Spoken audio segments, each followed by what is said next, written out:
جل في علاه أعوذ بالله من الشيطان الرجيم فعاقبهم نفاقا في قلوبهم إلى يوم يلقونه بما أخلفوا الله ما وعدوه وبما كانوا يكذبون ألم يعلموا أن الله يعلم سرهم ونجواهم وأن الله علام الغيوب الذين يلمزون المتطوعين من المؤمنين في الصدقات والذين لا يجدون إلا جهدهم فيسخرون منهم سخر الله منهم ولهم عذاب أليم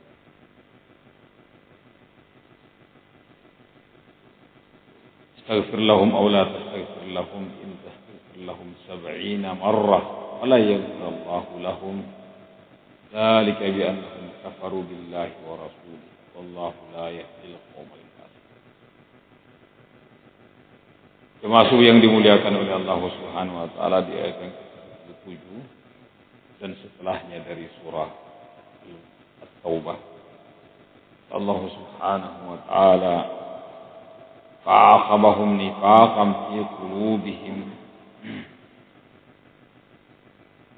Maka Allah Subhanahu wa taala menimpakan pada hati-hati mereka orang-orang munafik ini kemunafikan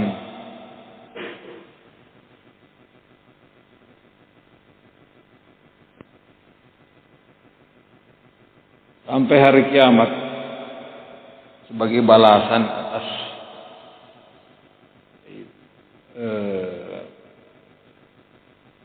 penyelisihan mereka atau janji yang mereka tidak tepati karena mereka mengatakan lain atana Allahu min fadlihi lanasaddaqanna wa lanakunanna minas shalihin. Sekiranya jika Allah Subhanahu wa taala memberikan melimpahkan kepada kami harta benda yang banyak, maka kami akan bersedekah. Kami akan menjadi orang-orang yang saleh. Ternyata begitu Allah beri limpahan rezeki dan nikmat, dia pun mengingkarinya. Dia tidak bersedekah, dia tidak berinfak. Dan ini merupakan ciri dari orang-orang munafikin. Jika dia berjanji, dia ingkar. Bagaimana kata Rasulullah, ayatul munafiqin salas, tanda-tanda kemunafikan. Pada 3, idza haddatsa kadzaba, kalau dia berbicara dia dusta. Wa idza wa'ada akhlafa, kalau dia berjanji dia mengingkari janjinya. Wa idza tumina khana, dan kalau dia diberi amanah dia berkhianat. Termasuk di antaranya ini, dia berjanji kepada Allah Subhanahu wa taala, kiranya Allah melapangkan rezekinya, dia akan bersedekah, dia akan berinfak. Ternyata barakallahu fikum mereka tidak memenuhi janjinya. Maka Allah timpakan kemunafikan dalam hati mereka sampai hari kiamat. Bima akhlafullaha ma wa'aduhu wa bima kanu yakdzibun. Karena mereka menyelisihi janjinya yang mereka janjikan kepada Allah Subhanahu wa taala dan kedustaan yang mereka lakukan. Maka Allah Subhanahu wa taala mengatakan alam ya'lamu annallaha ya'lamu sirrahum wa najwahum. Maka mereka tahu bahwa Allah Maha mengetahui apa yang mereka ucap. Sirrahum wa najwahum, yang rahasia. Dan apa-apa yang mereka perbincangkan di tengah-tengah mereka. Di majelis-majelis mereka, dari budaya, mungkaran, makar. Karena mereka senantiasa berkumpul, orang-orang munafikin ini. Mereka berkumpul, berbincang sesama mereka, para munafikin. Karena jiwa-jiwa manusia ini akan berkumpul, bergabung dengan yang serupa dengannya. Orang-orang beriman akan berkumpul sesamanya orang-orang beriman. Orang munafikin akan berkumpul sesamanya para munafikin. Orang kafir berkumpul juga sesama orang kafir dan juga para musyrikin. Mereka berkumpul, bergabung, membicarakan apa yang ada pada mereka dan nyambung antara satu dengan yang lain. Tapi ketika bergabung atau berkumpul di sana orang mukmin dan orang munafik tidak nyambung.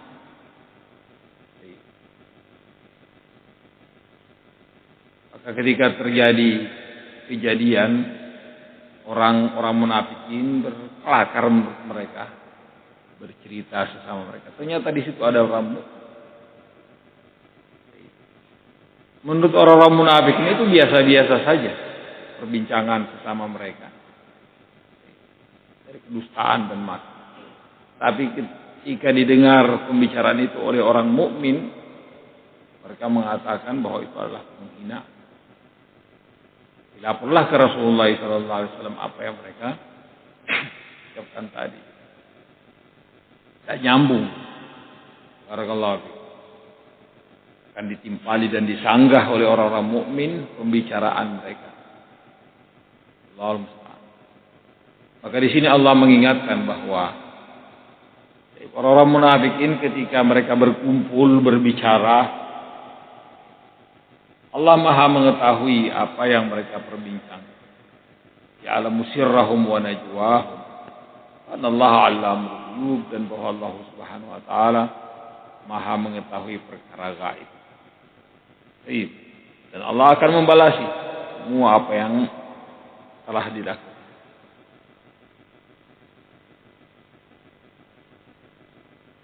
Kemudian Allah mengatakan alladzina yalmizuna almuttawwi'ina minal mu'minina fis shadaqat, dan orang-orang munafikin ini bakhil, kikir, dan mengajak orang untuk berlaku kikir. Yabkhaluna wa ya'muruna an-nasa bil bukhl. Dan komentar-komentar yang mereka ucapkan berhubungan dengan kaum mukminin yang berinfak sesuai dengan keadaan mereka, karena Rasulullah sallallahu alaihi wasallam ketika ada kebutuhan, semisal adanya sekelompok kaum muslimin yang datang dari daerah tertentu dalam kondisi kekurangan miskin, Rasulullah sallallahu alaihi wasallam mengajak para sahabat yang lainnya untuk berinfak. Barakallahu. Demikian juga ketika Rasulullah hendak melakukan jihad fi sabilillah, beliau mengajak para sahabat untuk berinfak fi sabilillah, dan seterusnya. Tentunya kaum muslimin, kaum mukminin berinfak sesuai dengan keadaan mereka. Sempit longgar mereka dalam masalah harta. Yang banyak tentunya akan membawa juga yang banyak. Yang sedikit juga akan membawa yang sedikit. Dan keadaannya la yukallifullahu nafsan illa wus'aha. Orang-orang munafikin ini tidak pernah terlepas komentar mereka dari kondisi kaum muslimin, kaum mukminin yang berinfak ini.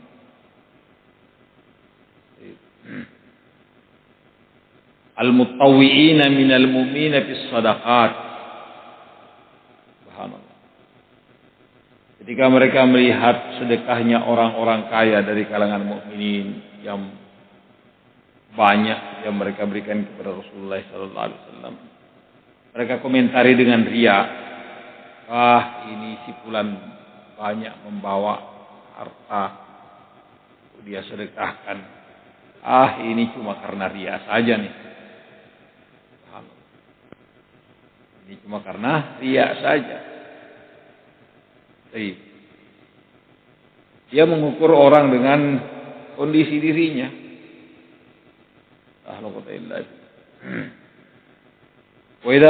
Demikian juga ketika orang fakir membawa harta bersedekah dengan harta yang sedikit karena cuma itu yang ada,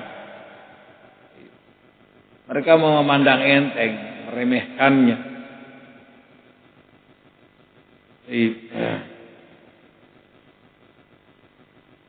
Sambil berkomentar, apa gunanya ini harta yang sedikit sekali. Jadi dia pandang enteng, dia subhanallah.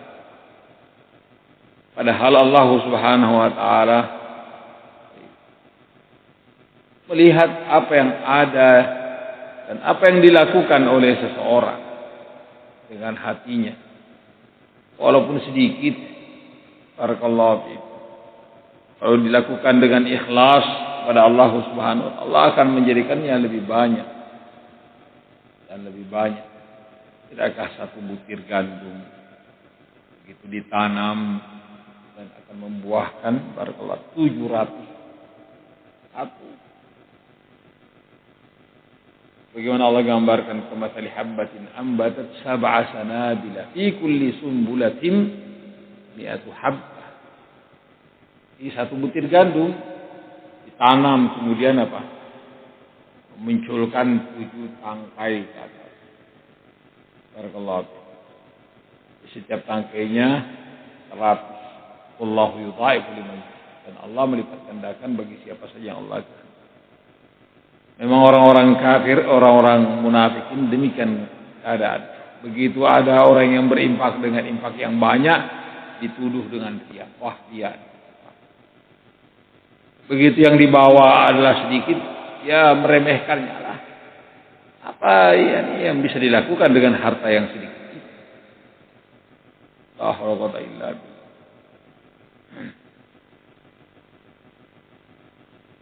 Ini kondisi orang-orang munafikin. Dianya sendiri melakukannya dengan riya, bakhil, kemudian menuding orang lain melakukan hal yang sama. Allahu musta'an. Walladzina la yajiduna illa juhdahum fa yaskharuna minhum. Sahabat luar biasa yang ada pada mereka walaupun cuma segenggam, 2 genggam gandum, itu yang ada pada mereka, itu yang mereka sedekah. Mereka meremehkan. Sakhirallahu minhum walahum adzabun alim. Allah Subhanahu wa taala membalas perbuatan mereka ini, meremehkan kebaikan, dan untuk mereka azab yang sangat.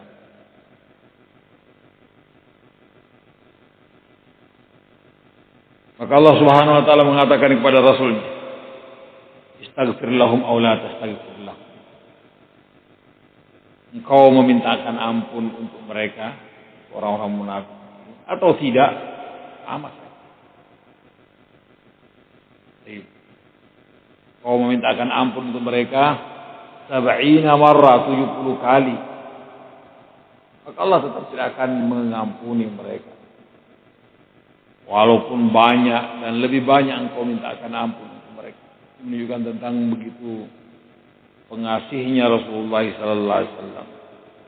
Begitu sayangnya Rasulullah terhadap umat ini secara keseluruhan. Dan begitu Rasulullah menginginkan kebaikan untuk seluruh umat manusia ini. La haula wala quwwata illa billah. Engkau mintakan ampun untuk mereka wahai Rasul. Para munafik ini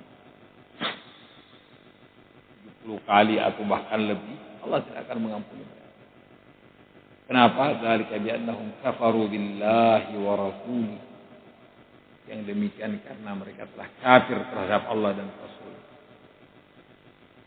La haula wala quwwata illa billah. Wallahu la yahdil qaumal fasiqin, dan Allah Subhanahu wa taala tidak memberi hidayah bagi orang-orang yang fasik. Orang yang keluar dari ketaatan kepada Allah Subhanahu wa taala. Ini barakallahu fikum beberapa ayat yang mengisahkan kepada kita tentang orang-orang munafikin yang merekanya sendiri bakhil, tidak mau berinfak, dan menuduh orang lain. Barakallahu fikum ketika banyak berinfak mereka tuduh dengan riya, dan juga begitu yang dibawa oleh seorang hanya sedikit karena memang itu yang ada pada mereka. Mereka meremehkan. Maka orang munafik ini yang dikatakan oleh Allah Subhanahu wa taala, sama saja engkau mintakan ampun mereka atau tidak, Allah tidak akan mengampuni mereka. Apa? Karena mereka telah kafir kepada Allah dan Rasul. Allah, semoga Allah Subhanahu wa taala menjauhkan kita dari sifat-sifat nifaq. Di antaranya adalah al-bukhl. Barakallahu. Al-bukhl. Kikir. Dan barang siapa yang telah dijauhkan oleh Allah Subhanahu wa taala dari kikir ini, maka dialah yang beruntung. Allah wa may yuqashuha nafsihi faulaika humul muflihun. Barang siapa yang telah dijauhkan oleh Allah Subhanahu wa taala dari sifat kikir, maka dialah yang beruntung. Dan kikir ini adalah barakallahu. Rasulullah SAW wa ayyuda adwa minal penyakit apalagi yang lebih hebat daripada kikir. Adalah penyakit yang luar biasa, mengerikan. Terjadi malapetaka karena kikir. Terjadi pembunuhan karena kikir. Terjadi pemutusan rahim karena kikir. Terjadi dusta karena kikir. Banyak yang muncul dari kejelekan karena sifat kikir ini. Wallahu a'lam. Ilahuna subhanahu wa ta'ala.